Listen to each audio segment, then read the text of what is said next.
very important to me. And I'm going to miss it. And like I said, I'm trying to figure out how to navigate through this. Um, and some days are harder than others. And I'm just like, I literally sit here sometimes and I'm just like, she's really not here. Like, she's gone. And I just can't believe it. You know what I'm saying? It's just something that I'm like, I didn't expect it. I knew someday she would die. I knew it. I just didn't know it was now, you know? And I definitely wasn't prepared for it. And I'm really sad. So, I have to do things like, leave an episode of my podcast, call a friend. I took some time off of work. Yes, I had to. At first, I was home and then I was like, no, I got to go to work. I got to be busy. I can't sit at home. It's too silent. And then I wasn't doing anything. It's not like I don't got stuff to do at home. My grass is up to my knees, which is insane. I don't want to mow my lawn. This is what a partner is for.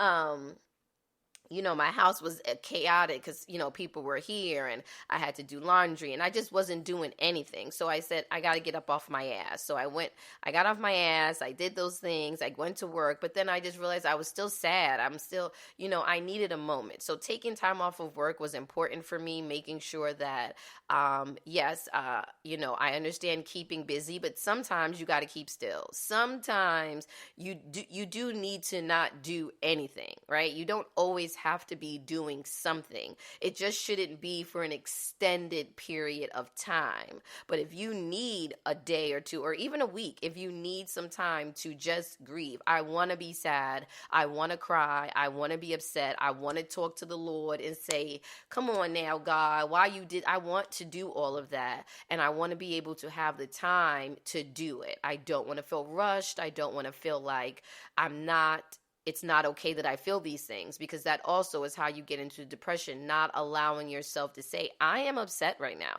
I am sad right now. This is bothering me. And so I took time off and I thought I'd have more episodes, but like I said, it's still a process for me and it's only going to be a month. So it's not, it's not something that,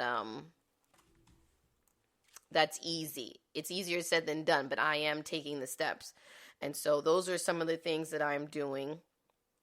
And I wanted my listeners to know, because like I said, it's so many people are dealing with death, mother, father, child, aunt. It doesn't even matter, right? Losing someone is losing someone. It doesn't have to be your mother, your grandmother.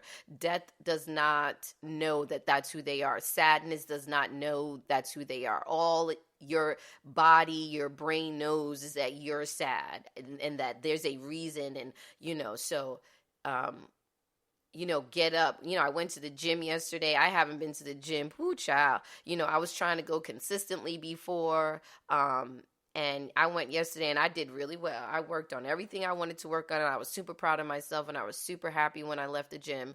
And I felt good about my workout yesterday. And I'm not working out to lose weight. If y'all know me, I'm skinty.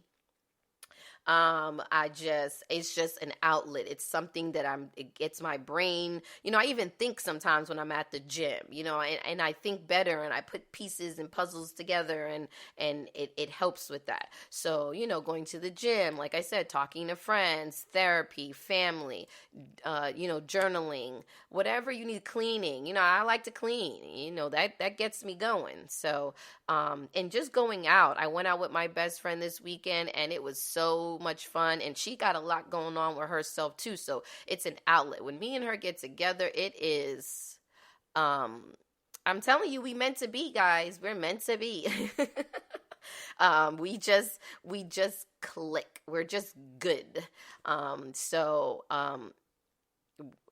The love is so mutual and we just make each other's day better. So that's what you need to do. And then when my daughter comes home from college, I'm, super excited to see her. That's my little broke best friend. She is doing amazing in college. She's making me proud. She was making my grandmother proud, and she's going to continue to make her proud.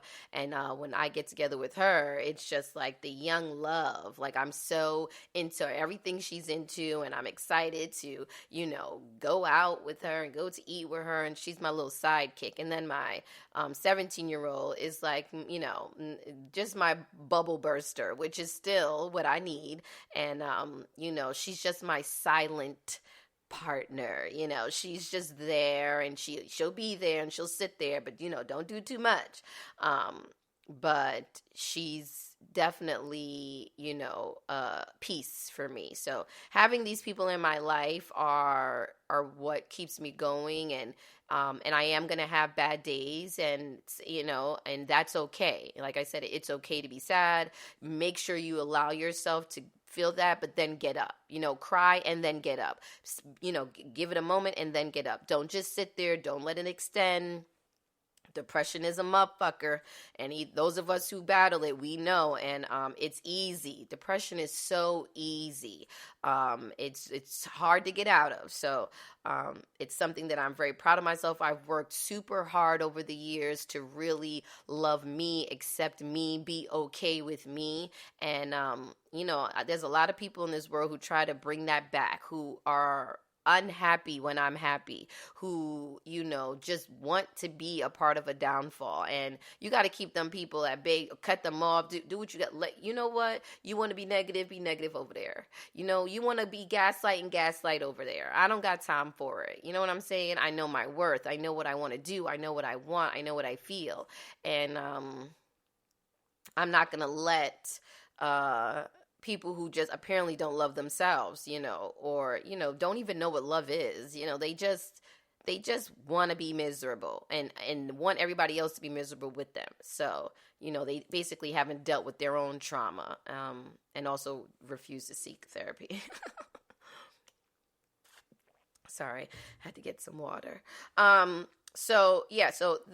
That's basically how I'm coping and I'm trying to deal with. And, if anybody else has any, tools or advice on how to handle grief, please, leave a comment. Let me know. I'm always open to suggestions. And I hope that me talking to someone or anything, I'm always big on whatever my episode is about. I hope there's at least one person who heard it and said, this is going to help me. I'm going through this right now, and hearing what you had to say, hearing your voice, hearing that you too are battling, and it's not, every day is not a good day. And I am, I'm not, there's no such a thing as perfect. And I make mistakes, and, I get upset and all that stuff. Like, we just got to do better with working on ourselves, and we have to take accountability for how we feel and how we're moving and how we're